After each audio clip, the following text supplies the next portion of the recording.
Known in the past as Taprobane, Serendip and Ceylon, Sri Lanka is an island that is captivating both by its name, that means land of splendor, and by what it actually offers the visitor.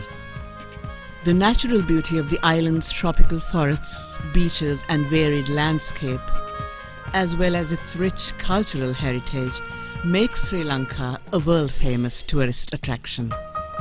Sri Lanka was under Portuguese, Dutch and British rule from 1505 to 1948, and signs of its colonial legacy still remain.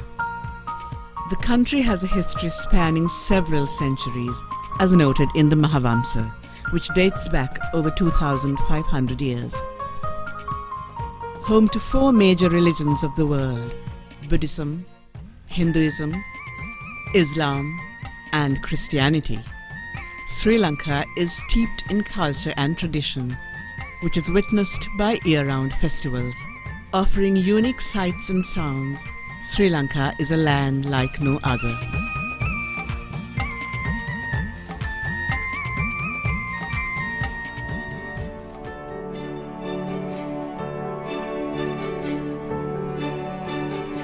Following independence in 1948, Sri Lanka showed great promise of achieving prosperity and emerging a leading nation in Asia.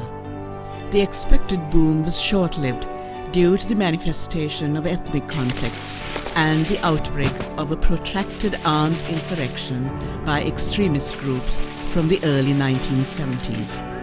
Thousands of people were killed and maimed by these conflicts, which lasted nearly 3 decades. Thousands became widows and orphans, and many lost even their sense of identity.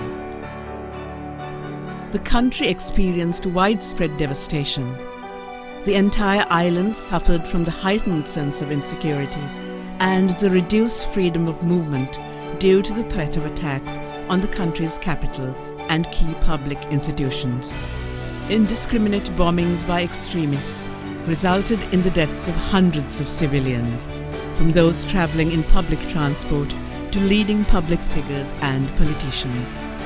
Almost the entire political leadership in the southern part of Sri Lanka was targeted, and a large number were assassinated.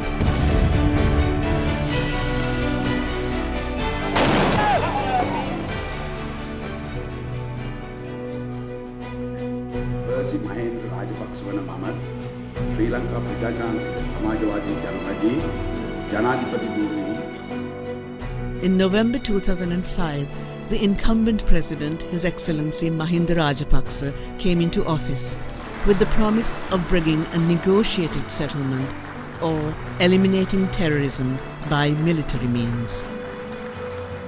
Upon the failure of the Liberation Tigers of Tamil Eelam to negotiate a peaceful resolution following several attempts by the government to engage the separatist movement in peace talks since 2005, a military option was finally sought to end the conflict.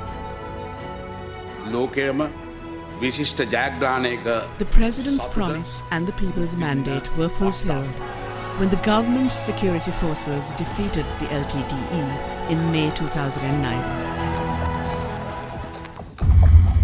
The final stages of conflict dominated the local and international media in the weeks and days leading up to it. Thousands of people were held as human shields by the separatists, and those who survived were trapped in a small area of land.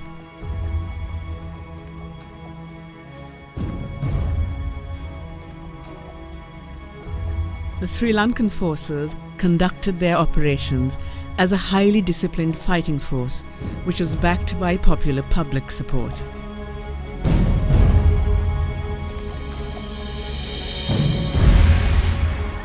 The displaced population during the final phase of war were accommodated in temporary welfare camps set up by the government until the resettlement process could commence, following mine clearance activities back in people's home villages.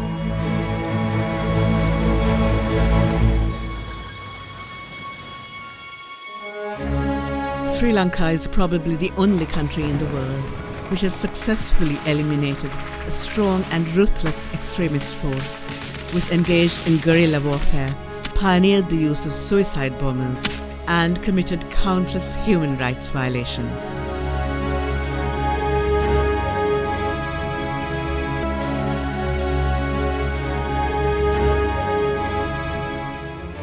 Immediately following the end of conflict, there was a sense of widespread relief as the shadow of war had finally been lifted. People celebrated on the streets, elated that they no longer had to fear any terrorist attacks and could once again enjoy an unrestricted freedom of movement.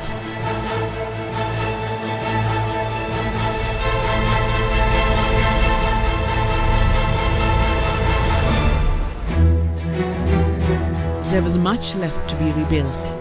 The government embarked on a comprehensive resettlement, reconstruction and rehabilitation program. The mammoth task of resettling hundreds of thousands of families was achieved in a relatively short time, thanks to the timely measures taken by the government. The resettlement and reconstruction processes have since progressed steadily and are today close upon completion.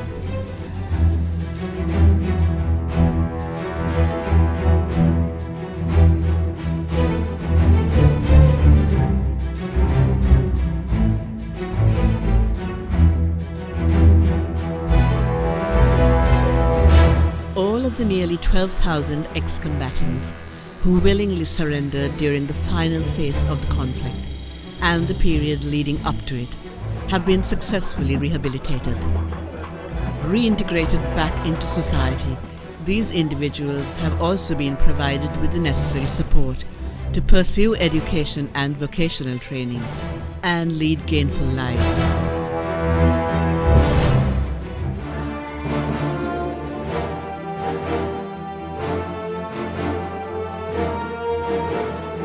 4 years since the conflict ended, the manner in which it was conducted continues to be questioned by sections of the international community who allege that war crimes took place in the country.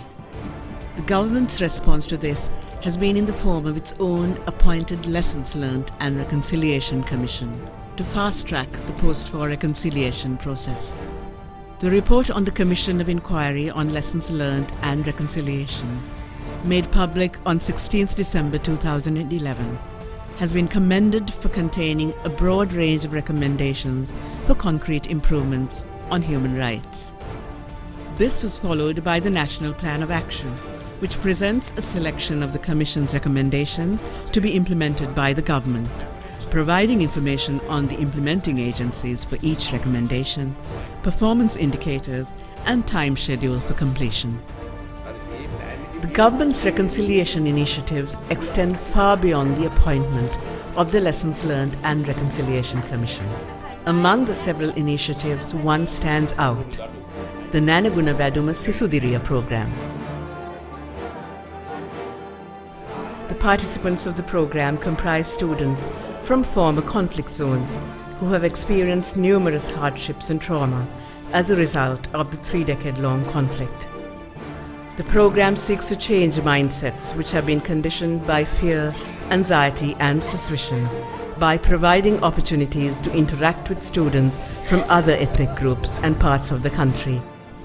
To date, thousands of students have benefited from the numerous therapeutic and skills development programs organized under the Nanaguna Vaduma Sisudiriya initiative, which is another example of Sri Lanka's steady progress towards national reconciliation.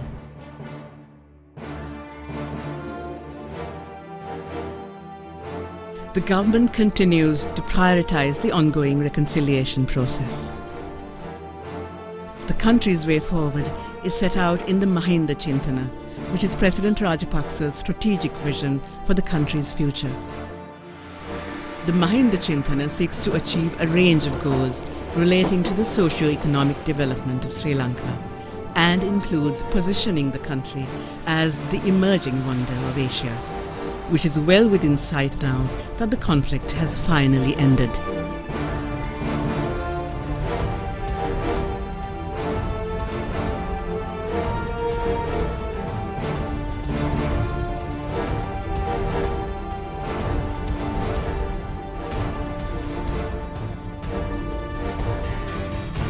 country is making steady progress in promoting reconciliation and bringing about peace, development and prosperity to all its people. The world community can do much to help Sri Lanka in its recovery efforts and to fulfill its vision of becoming the wonder of Asia.